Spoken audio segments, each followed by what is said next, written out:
मैं बात कर रहा हूँ व्हाट्सएप के बारे में।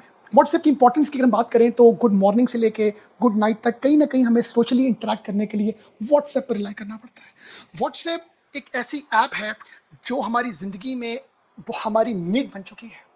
मैं कुछ ऐसे सीक्रेट्स, कुछ ऐसे फैक्ट्स आपके साथ डिस्कस करूंगा जो बड़े इंटरेस्टिंग होंगे आपके लिए आज की स्टोरी में। 2014 में मार्क ज़करबर्ग जो फेसबुक के ऑनर थे, उन्होंने व्हाट्सएप को 19 बिलियन डॉलर्स में परचेज किया। ऐसी क्या रीज़न थी कि व्हाट्सएप उस टाइम पर ब्रेक इवन में था, व्हाट्सएप प्रॉफिट नहीं कर रहा था, फिर क्यों उन्होंने इतनी बड़ी बिड दे के जो है व्हाट्सएप को एक्वायर किया? तो इन सब फैक्ट्स को जानने के लिए हम थोड़ी सारी हिस्ट्री को जानते हैं कि 2009 में व्हाट्सएप की ऐप को डेवलप किया गया, जिसके दो फाउंडर्स थे। एक का नाम था जैन कॉन, दूसरे थे ब्रायन एक्टन। इन दोनों ने याहू में 9 इयर्स काम करने के बाद जब जॉब को क्विट किया तो फिर इन्होंने अप्लाई किया फेसबुक में और ट्विटर में। दोनों जॉब्स में इनको दोनों को रिजेक्शन का सामना करना पड़ा। और फिर आप देखें कि उसी के 5 इयर्स के बाद उसी फेसबुक ने इनको 19 बिलियन डॉलर्स में इनकी इस कंपनी को एक्वायर किया। तो ये आइडिया कहाँ से आया? ये आइडिया यहाँ से आया कि जो जैन थे वो जिम क्या करते थे, तो वो कॉल्स उनके लिए सुनना, रिसीव करना, आंसर करना बड़ा ही मुश्किल होता। उन्होंने प्लान किया कि मैं कोई ऐसी ऐप डेवलप करूं जिससे मैं अपना स्टेटस को अपडेट कर सकूं। मैं जिम जा रहा हूं, मैं ये कर रहा हूं, इस तरह की कोई एक ऐसी वो एप्लीकेशन बनाने के प्लान में थे। और उन्होंने इन दोनों फाउंडर्स ने इस पर काम किया और ऐप बनाई व्हाट्सएप। व्हाट्सएप का ओवरऑल मतलब जो निकलता है वो व्हाट्सएप से निकलता है। क्या हाल है, कैसे हो व्हाट्सएप। तो यहाँ से ये आइडिया जो है वो फ्लोट होता है।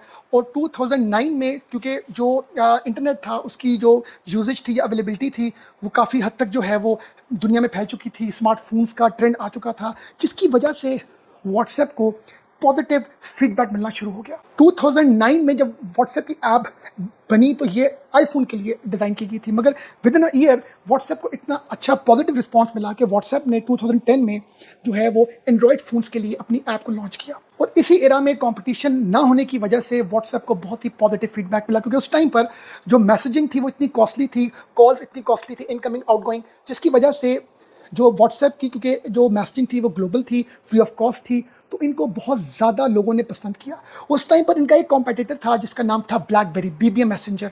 लोग जो इंटरेक्शन करते थे मैसेजिंग के थ्रू वो बीबीएम के थ्रू करते थे, पर उसके लिए भी कंपल्शन थी कि ब्लैकबेरी दोनों यूजर्स के पास होना चाहिए था। मगर व्हाट्सएप की अगर बात करें तो इसमें किसी भी किस्म की रिस्ट्रिक्शंस नहीं थी, ये फ्री ऑफ कॉस्ट था। इंटरनेट अगर आपके फ़ोन में है तो आप जो है वो मैसेजिंग कर सकते हैं। तो इस फीचर्स को लोगों ने इतना पसंद किया कि इसकी बहुत ही कम पीरियड में 2 लाख नंबर ऑफ पर्सन्स ने अपनी इस ऐप को जो है वो डाउनलोड किया। जैन और एक्टन जो है दोनों फाउंडर्स बड़े क्लियर थे कि उन्होंने डाटा प्राइवेसी को जो है वो बहुत इंपॉर्टेंस देनी है, और इन्होंने किसी भी हवाले से कोई एडवर्टाइजमेंट का जो भी स्ट्रैटेजी है उसको यूज़ नहीं करना, रेवेन्यू अर्न करने के हवाले से। तो उस टाइम पर व्हाट्सएप को बहुत से फाइनेंशियल प्रॉब्लम्स फेस करने पड़े। क्यों? क्योंकि कोई सोर्स ऑफ इनकम नहीं था, कुछ सोर्स ऑफ रेवेन्यू नहीं था, बहुत ही लिमिटेड टीम के साथ व्हाट्सएप काम कर रही थी। मगर on the other side WhatsApp की जो यूजेज थी वो डे बाय डे इंक्रीज हो रही थी। तो व्हाट्सएप ने ये प्लान किया, इनके फाउंडर्स ने, इनकी टीम ने, कि हम किस तरीके से जो है वो अपने ऑपरेशंस को स्मूथ करने के लिए फंड्स को रेज करें। इनके सर्कल में जो भी कोई लोग थे उन्होंने अपने शेयर्स फ्लोट किए उन लोगों को, और कुछ जो है इन्वेस्टमेंट हासिल करके व्हाट्सएप के सिस्टम्स को मज़ीद इम्प्रूव किया। मगर इसी दौरान जो है व्हाट्सएप की यूजेबिलिटी इतनी ज़्यादा इंक्रीज़ होगी कि व्हाट्सएप को अपने सर्वर्स को इम्प्रूव करने के लिए, अपने इंफ्रास्ट्रक्चर को और हायरिंग्स के हवाले से और चीज़ों को जो है मैनेज करने के हवाले से इनको फंड्स की बहुत ज़्यादा ज़रूरत पड़ गई। फिर इन्होंने जो है वो अपनी $1 पॉलिसी लॉन्च की। ये जो $1 पॉलिसी थी, इसमें आप अगर व्हाट्सएप यूज़ करना चाहते हैं तो आप व्हाट्सएप को जो है वो $1 पे कर सकते हैं, बट इसमें कोई कंपल्शन नहीं थी। जिसकी मर्ज़ी थी वो $1 पे करता था। कुछ कंट्रीज़ में आपको $1 पहले पे करना पड़ता था, और कुछ कंट्रीज़ में आपको व्हाट्सएप यूज़ करने के 1 ईयर के बाद आपको एनुअल सब्सक्रिप्शन लेनी पड़ती थी। मगर इसमें किसी भी हवाले से कोई कंपल्शन नहीं थी। व्हाट्सएप को इससे कुछ फंडिंग हुई और उससे व्हाट्सएप जो है वो जो है ब्रेक इवन तक आ गया। इसी दौरान व्हाट्सएप के ऑपरेशन और व्हाट्सएप की जो ग्रोथ है वो इतनी ज़्यादा एक्सपैंड कर गई कि व्हाट्सएप नंबर 1 ऐप बन गई प्ले स्टोर में। दोनों जो फाउंडर्स थे जिम और एक्टन, ये इस चीज़ में बहुत क्लियर थे कि हमने डाटा प्राइवेसी को और एडवर्टाइजमेंट को बिल्कुल भी हमने यहाँ से कोई रेवेन्यू अर्न नहीं करना। इसी दौरान व्हाट्सएप ने अपने फीचर्स को बेहतर किया, फ़ोटोज़ शेयरिंग की ऑप्शन, वीडियो शेयरिंग की ऑप्शन इन्होंने लॉन्च की, और इसी तरह व्हाट्सएप इतना ज़्यादा पॉपुलर हो गया तो जिसकी वजह से बहुत से इन्वेस्टर्स ने व्हाट्सएप को फंड देने के हवाले से अपना इंटरेस्ट शो किया। बहुत ज़्यादा लोगों का इंटरेस्ट था कि हम व्हाट्सएप को जो है एक्वायर करें या उसका पार्ट बने, मगर ये जो फाउंडर्स थे उनको ये था कि अगर हमने किसी से इन्वेस्टमेंट ली या पार्टनरशिप की तो हमें कहीं ना कहीं कॉम्प्रोमाइज़ करना पड़ेगा, क्योंकि जो इन्वेस्टर होता है वो मोनेटाइजेशन पर हमारे इस व्हाट्सएप को लेकर जाएगा, इससे कोई रेवेन्यू अर्न करेगा, इस पर एड्स फ्लोट करेगा, या हमारा डाटा जो है कहीं ना कहीं उसकी प्राइवेसी जो है वो हर्ट हो सकती है। तो उस हवाले से इन्होंने ये कमिटमेंट अपने आप से, अपना उनका एक मिशन था कि हमने अपनी इन कुछ जो स्ट्रैटेजीज में कोई कॉम्प्रोमाइज़ नहीं करना। मगर फंड्स ना होने की वजह से, ज़्यादा सोर्स ऑफ रेवेन्यू ना होने की वजह से इन्होंने अपना डिसीजन चेंज किया। इनको 2014 में व्हाट्सएप सेल आउट करना पड़ा। 2014 में मार्क जुकरबर्ग जो फेसबुक के ऑनर हैं, उन्होंने डील साइन की व्हाट्सएप के साथ और व्हाट्सएप को एक्वायर किया। और 2012 में भी जो है मार्क ने बहुत कोशिश की कि वो व्हाट्सएप को एक्वायर करें, मगर फाइनली 14 फरवरी 2014 में व्हाट्सएप को एक्वायर किया फेसबुक ने। और जब एक्वायर किया और इन टर्म्स में किया कि हम no advertisement policy, data privacy की चीज़ों को एज इट इज़ रखेंगे, जैसे कि जेम ने और एक्टर ने उनके साथ अपनी डील में डिसाइड किया। लोगों के लिए ये बहुत ही शॉकिंग था कि एक ऐसी कंपनी जिसका कोई ब्रेक इवन नहीं है, कोई रेवेन्यू नहीं है, कोई प्रॉफिट्स नहीं है, तो ऐसी क्या रीज़न बनी कि फेसबुक ने $19 बिलियन में इसको बाय किया। क्योंकि आपको याद होगा कि फेसबुक ने इंस्टा को बाय किया जस्ट $1 बिलियन में, तो ऐसी क्या वजह थी कि इसको $19 बिलियन में एक्वायर किया। तो ये न्यूज़ लोगों के लिए बहुत ही एक शॉकिंग न्यूज़ थी कि इसके पीछे क्या रीज़न है। इसके पीछे वो जो रीज़न है वो है डाटा। दूसरी बड़ी रीज़न ये थी कि जो फेसबुक मैसेंजर का बहुत बड़ा कॉम्पिटिटर व्हाट्सएप था। थर्ड रीज़न थी कि व्हाट्सएप के जो यूज़र्स थे वो डे बाय डे इतने इंक्रीज़ कर रहे थे, और ये बात मार्क जान चुके थे कि एक वक्त आएगा कि जो व्हाट्सएप के यूज़र्स हैं वो ज़्यादा होंगे एज़ कम्पेयर टू फेसबुक। बहुत सी और रीजंस की वजह से इन्होंने इतनी हाई बिड देके व्हाट्सएप को एक्वायर किया। होता कुछ इस तरह है कि 2017 में जाके कुछ क्लैशेस जो हैं वो बनते हैं जेम के और एक्टन के मार्क के साथ। मीन्स के जो व्हाट्सएप के को फाउंडर्स होते हैं उनके कुछ क्लैशेस शुरू हो जाते हैं फेसबुक के साथ। वो क्लैशेस क्यों होते हैं? क्योंकि फेसबुक जो है वो डाटा प्राइवेसी को लेके कुछ उनके जो इंटेंशन हैं वो ये होती है कि हम इसको यूज़ करें क्लाइंट्स के हवाले से, कस्टमर गैदर करने के हवाले से, बिजनेस गैदर करने के हवाले से, और हम व्हाट्सएप पर न्यू फीचर्स ऐड करें एडवर्टाइजमेंट के हवाले से, और कुछ ऐसे फीचर्स ऐड करें जिससे वो व्हाट्सएप से रेवेन्यू अर्न कर सकें।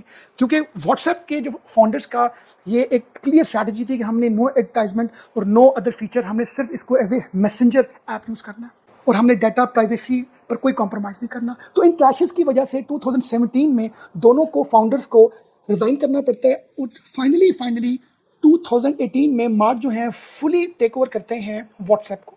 जब वो व्हाट्सएप को टेक ओवर करते हैं तो उन पर बड़ा ही प्रेशर आता है उनके इन्वेस्टर्स का कि इतनी बड़ी अमाउंट जो उन्होंने इन्वेस्ट की है वो अब रेवेन्यू अर्न करने का टाइम कब आएगा। तो फेसबुक की जो टीम होती है, जो व्हाट्सएप क्योंकि पार्ट ऑफ फेसबुक, तो वो अपनी वर्किंग स्टार्ट करती है कि किस तरीके से हम जो हैं वो व्हाट्सएप से पैसे अर्न कर सकते हैं। फाइनली वो बिजनेस व्हाट्सएप लॉन्च करते हैं, जिसमें वो ये ऑप्शन देते हैं कि आप बिजनेस व्हाट्सएप के थ्रू आप फेसबुक के पेज तक जा सकते हैं। इससे उनको ये बेनिफिट मिलता है कि जो फेसबुक के यूजर्स होते हैं उनके नंबर्स इंक्रीज होते हैं, उनकी ट्रेनिंग ज़्यादा होती है। On the other side business WhatsApp में वो कुछ ऐसे फीचर्स ऐड करते हैं जिसमें जो कंपनीज होती हैं वो इंटरेस्टेड होती हैं कि वो अपनी वेबसाइट्स को, अपने फेसबुक पेजेस के लिंक्स को अपलोड करें। तो कहीं ना कहीं जो है वो व्हाट्सएप को फेसबुक से और फेसबुक को व्हाट्सएप से बेनिफिट मिल रहा होता है। मगर रेवेन्यू कैसे आता है, प्रॉफिट्स कैसे आते हैं? वो आते हैं एपीआई से। एपीआई से मुराद है एप्लीकेशन प्रोग्रामिंग इंटरफेस। इसका काम ये होता है कि API allow one software to ask and the software to perform a task. Data provide करता है और डिलीवर करता है रिजल्ट्स को। इसकी एग्जांपल कुछ इस तरह है कि आप किसी भी बड़े होटल की वेबसाइट ओपन करते हैं तो वहाँ पर आपको गूगल मैप्स का एक लिंक मिलता है कि अगर किसी ने उस होटल में जाना है, पहुँचना है, तो वो गूगल मैप को वहाँ पर जाके क्लिक करता है और वो उस होटल पे पहुँच जाता है। ये क्या है कि वो जो होटल है उसका वो गूगल मैप्स नहीं है, उस होटल ने गूगल मैप से एपीआई बाय किया है और अपनी उस साइट पर, अपनी उस वेबसाइट में उसका उस एपीआई को लिंक को ऐड कर दिया। इसी तरह बहुत सी जो बड़ी बड़ी कंपनीज हैं, जिस तरह उबर है, Booking.com, सिंगापुर एयरलाइंस और नेटफ्लिक्स, HSBC बैंक्स, इन सब बड़ी बड़ी कंपनीज ने व्हाट्सएप की एपीआई को बाय किया है। ताकि वो अपने कस्टमर्स के साथ चैट कर सकें, उन्हें रिस्पॉन्ड कर सकें, उनकी क्यूरीज के जो है वो रिप्लाई कर सकें, उनको रिमाइंडर्स दे सकें।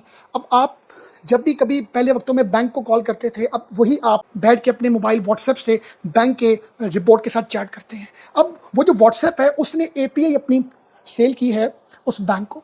तो इस तरीके से जो एक बहुत बड़ा रेवेन्यू व्हाट्सएप ने अर्न किया, और उसके बाद जो उन्होंने ये प्लान किया कि हम किस तरीके से जो है मजीद से मजीद रेवेन्यू अर्न कर सकें, तो उन्होंने पर मैसेज फी चार्ज की कंपनी से, उन बिजनेसेस से जो उस एपीआई को यूज करते हैं for the purpose of chat with the customers, subscription fee charge की, monthly annually integration fees charge की, जिसको हम कहेंगे सीआरएम पार्टनर्स, और इसी तरह उन्होंने ट्रांजैक्शनल फीसेस चार्ज की कि आप व्हाट्सएप के थ्रू जो हो वो अपनी पेमेंट्स कर सकते हो, रिसीव कर सकते हो। ये जो सर्विस है ये अभी कुछ कंट्रीज़ में है, ये अभी पाकिस्तान में नहीं लॉन्च हुई।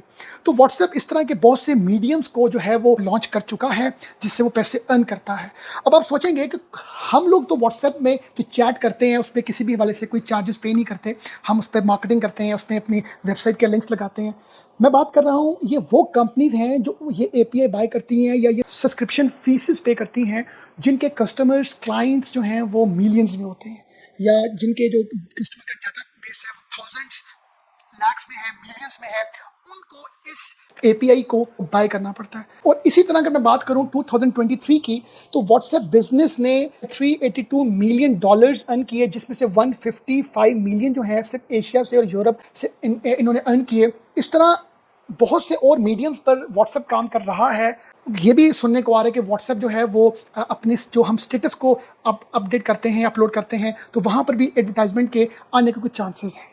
अब ये सारी बात सुनने के बाद दिमाग इस चीज़ को एक्सेप्ट नहीं करता कि क्या ऐसी रीज़न है कि इन्होंने फेसबुक ने, मार्क ज़करबर्ग ने $19 बिलियन क्यों पे किए। डाटा डाटा और डाटा की इंपॉर्टेंस ऐसी ही है जैसे कि आज या चंद साल पहले तक पेट्रोल की इंपॉर्टेंस थी।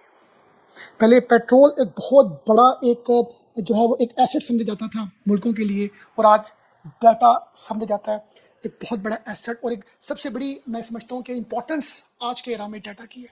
फेसबुक ने इसको इस वजह से इतना ज़्यादा पे करके एक्वायर किया क्योंकि फेसबुक के अकाउंट्स जब क्रिएट होते थे तो उसमें कॉन्टैक्ट डिटेल्स नहीं होती थी। फेसबुक ने जब इसको एक्वायर किया और मर्ज किया व्हाट्सएप को फेसबुक के साथ, तो उससे क्या हुआ कि फेसबुक को कॉन्टैक्ट डिटेल्स भी मिल गई, और अब Facebook with the help of WhatsApp आपके, मेरे, हम सब के बारे में बहुत सी ऐसी इंफॉर्मेशन रखता है कि आपका इंटरेस्ट क्या है, आप क्या चाहते हैं, what you want to buy, what you want to sell, what you want to earn, what you want to gate.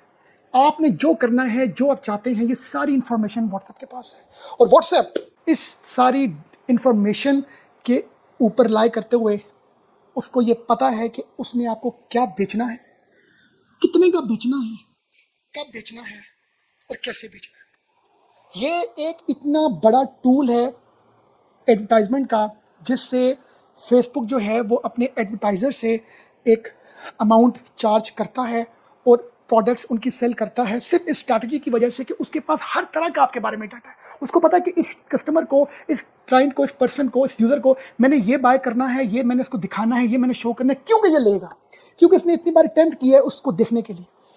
तो ये बहुत बड़ी मैं समझता हूँ कि एक स्ट्रैटेजी थी मार्क ज़करबर्ग की कि उन्होंने इस डाटा को बाय करने के लिए जो है वो इतनी बड़ी कॉस्ट बियर की, पे की। और हम ये समझते हैं कि व्हाट्सएप तो हम फ्री यूज़ कर रहे हैं, व्हाट्सएप के तो हम कुछ चार्जेस दे रहे हैं। हम व्हाट्सएप को चार्जेस दे रहे हैं अपनी इंफॉर्मेशन दे के, अपनी जो इनसाइड इंफॉर्मेशन जो हमारे सराउंडिंग्स के लोगों को नहीं है वो व्हाट्सएप को आप बेच रहे हैं, और हमें लगता है कि हम फ्री ऑफ कॉस्ट दे रहे हैं। तो मैं उम्मीद करता हूँ कि आज का ये जो एक स्टोरी है आपके लिए जो है वो इन्फॉर्मेटिव साबित हो। Thank you very much for watching us.